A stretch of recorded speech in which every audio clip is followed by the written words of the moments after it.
Shri Asaduddin Owaisi ji. For giving the opportunity. At the outset, let me make very clear that I stand to oppose this arbitrary and biased bill which the government is bringing in to ensure that the independence of Election Commission is finished forever.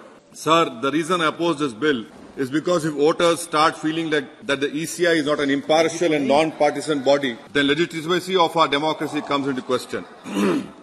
Sir, this bill overturns a Supreme Court constitutional bench judgment on appointment of CEC and ECs. I agree Parliament has been given this right under Article 324, but I submit that the parliamentary powers is not a power to defeat the purpose of Article 24, but rather to further its purpose.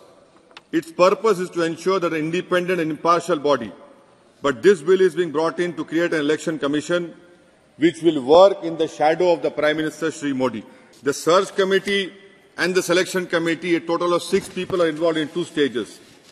And out of these 6 people, there is only one independent person, that is LOP. Every other person is either part of the ruling party or officers who are serving under the government. Obviously, anyone they recommend will be a person who is acceptable to the government.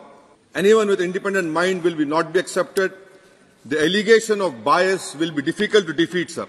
What is the problem the Prime Minister, Mr. Modi, has in having Chief Justice of India as part of the committee? The government has given no reason to exclude the voice of legislature and judiciary from the appointment. The appointment process, sir, is now in fully control of the executive, that is the Prime Minister. Having CJ in the committee will add legitimacy to ECI in the eyes of the public. By bringing such a legislation, you are ensuring that the legitimacy which the ECI enjoys now, it decreases in the eyes of the common people. Sir, what is worse, sir, Chairman, sir, under Clause 8.2, the selection committee can recommend the name of any person, even if they are not part of the list of names provided by the search committee. So what will the law minister do? An article under Clause 7 to an appointment will be valid even if the selection committee is not validly formed or even the committee has vacancy. The government is openly saying that once they have chosen a man or woman, then it cannot be challenged even if it is improperly done. So without even LOP, you can take anyone. Clause 5, sir, says that EC or CEC can only be someone who served as secretary to the government of India. Why? Why only secretary? Why not expand eligibility criteria to include anyone with knowledge and experience of how elections are conducted? Why should it not include scholars, civil society, other persons? We can place a condition that members must not be elected or appointed officers or hold government position in the executive, legislative or judicial branch at the time of the appointment.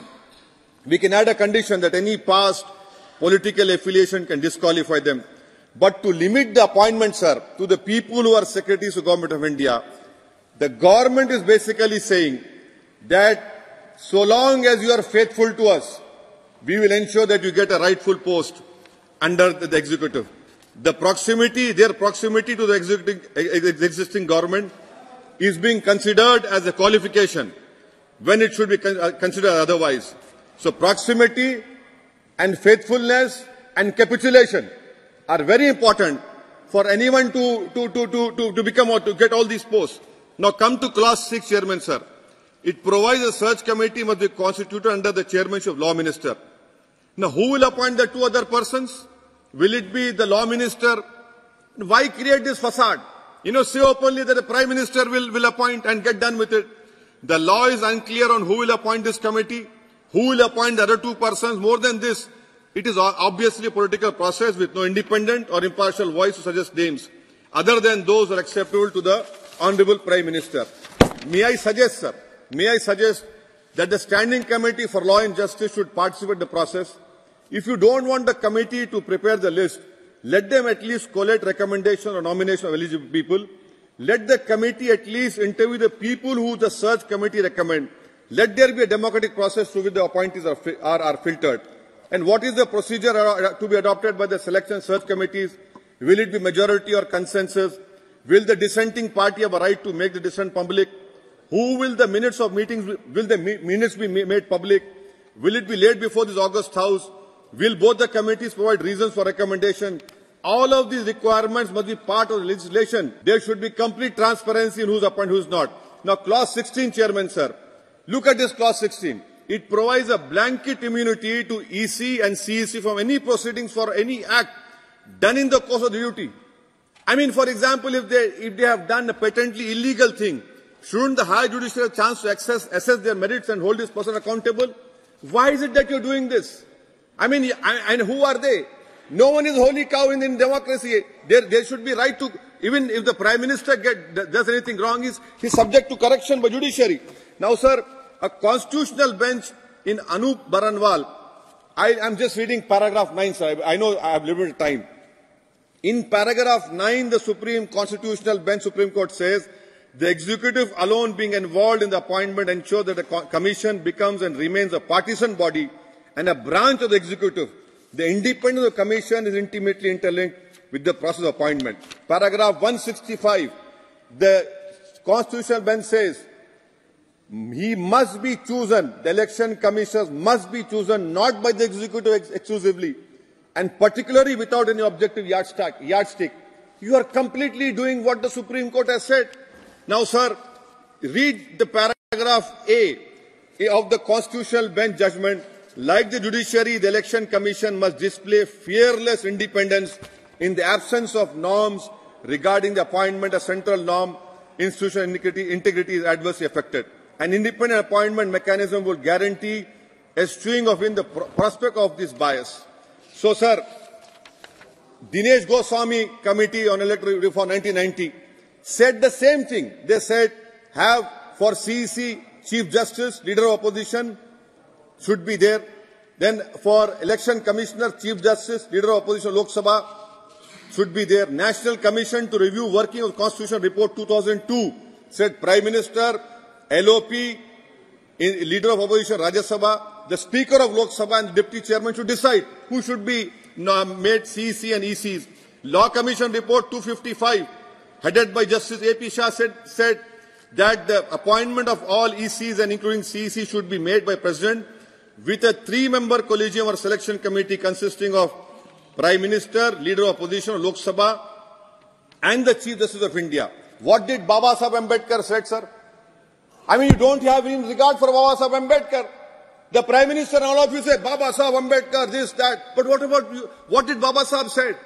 Baba Saheb Ambedkar said on June 15, 1949, sir.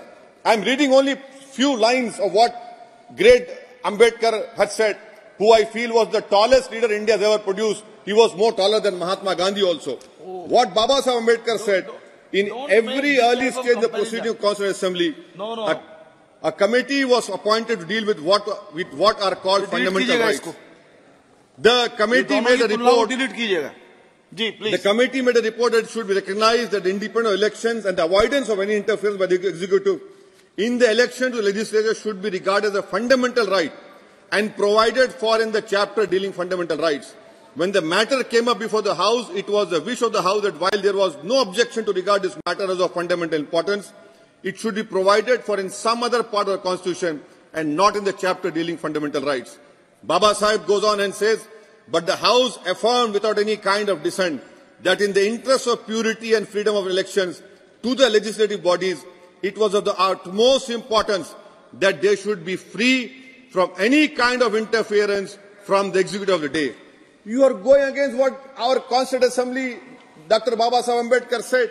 And sir, I'm concluding, sir. Section 10 of the bill, sir. Section 10 of the bill provides the salaries of the EC and the CEC shall be equivalent to that of Cabinet Secretary. Why are you degrading it? Earlier the salaries were equivalent to the Supreme Court judge. Why is the government doing it, sir? To control them. No, please. And I'm concluding, sir. Both important, sir. Because the salaries and benefits available to judge of Supreme Court can only be altered by Parliament. Whereas if the benefits are according to a Cabinet Secretary can be decided by the Executive upon the recommendation of Pay and Commission. So, sir, this is very important that the Election Commission funds are not being drawn from the Consolidated Fund of India. Can the government change it? And that is why, sir, I feel that this will create a trust deficit in the eyes of people for CEC and the ECs. This will be wrong for our democracy, because if an impartial and non-partisan body is not there, then the legitimacy of our democracy comes into question, sir. That is why I stand to oppose the bill. I do not know whether the Honourable Minister has the Shri authority Sudhir to Gupta accept ji. others. Thank you, sir.